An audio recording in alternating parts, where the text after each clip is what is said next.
Alan, you got involved with volunteer emergency services really young. Is that right? That's correct. I was a junior squad member of the Belton Rescue Squad. I was 13 and 14 when you could become a junior squad member. I think I stayed from 13 to about age 15, and then I got out of it. And because when you get able to drive, your life changes a little bit, and you want to start venturing out. But I did stay in there for several years. Got first aid, CPR, got my feet wet on a lot of things back then, and so I was there for just a brief time. And how did that lead to you getting involved in the fire service? At the time, from 16 years old, when I got out, to how I got in the fire service, that transition in between that time frame to 21 years of age, I don't know what in the world, how it come together, but it did. It just always stuck in the back of my mind. But you know, I would go to the rescue squad and stay there at night, get up and go to high school the next morning. But how that transitioned, I don't have a clue, because like I say, that's part of my life. It was just I thought it was just a phase. But you said you had a friend who was involved in the fire service, and got you involved. Yeah, Lynn Haney was a friend of mine, and then he and I ran around together. And he was a volunteer firefighter. Actually, became full-time firefighter here in Belton. And when he left to go to Michelin, I actually took his job as a full-time position. So he was the one that I actually worked at Kentucky Fried Chicken across the street. And when I would see the fire truck go out, I would see the water trail, so I would usually follow the water trail to where they were going to catch up with him. So that's kind of how the way you did it back then, because the technology wasn't quite there. So you follow the water coming out of the back of the fire engine is how you got to a fire call. And from there, you got promoted? I became a full-time, got hired as a full-time firefighter with the city of Belton when Chief Russell Sapp was here in Belton, and he took a chance on hiring me, and so that's kind of how the career took off from that point. And then you became chief? I became chief.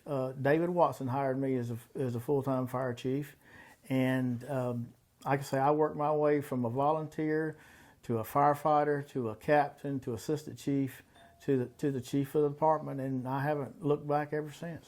And you served are you the longest serving chief? Is that? The last time I remember, I think my tenure was, but it may be getting close now. Since Chief Manus is here, it may be getting close. But you were chief for how long? 10 years. 10 years. What have I not asked you that we wanted to talk about? Firefighting or Belton or anything you wanted to say? Gosh, Greg, I think we've hit all the way around it. Okay. Sounds good to me. Do you want me to drew me to it? Wanted what I wanted to do as far as helping people, and got my passion that much more. Plus, you know, fighting fire was the other side of it.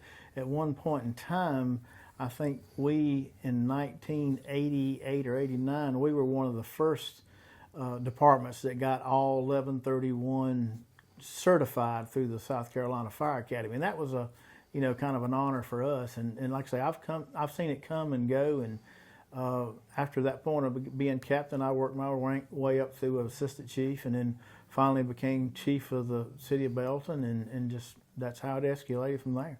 And how long were you chief? I was chief for about 10 years. At that point in time, I was chief longest of anybody for the city of Belton those years ago. I don't know if Chief Manus has made it to that point in time yet or not, but that was 10 years, but I was there from 1983 till 2012. Then I switched roles and retired and became full-time here for a city administrator. How did you see fire service change during the time you were involved in it?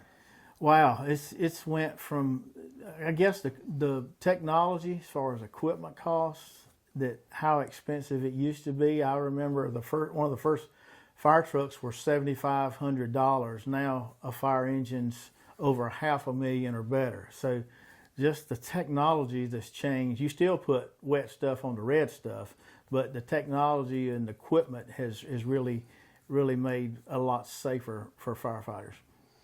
And has it gotten more difficult to find firefighters as the years have gone by? Or? Yes, it has. That's one thing that being in a small town in a community fire department that, used to mom or pop would close the shop down to go help fight the fire, come back and open the shop up. Well, those days have changed, and now it's harder to get qualified or people that are interested just because of people are more busy today doing other things, and it's just harder to gain qualified people to fight fire.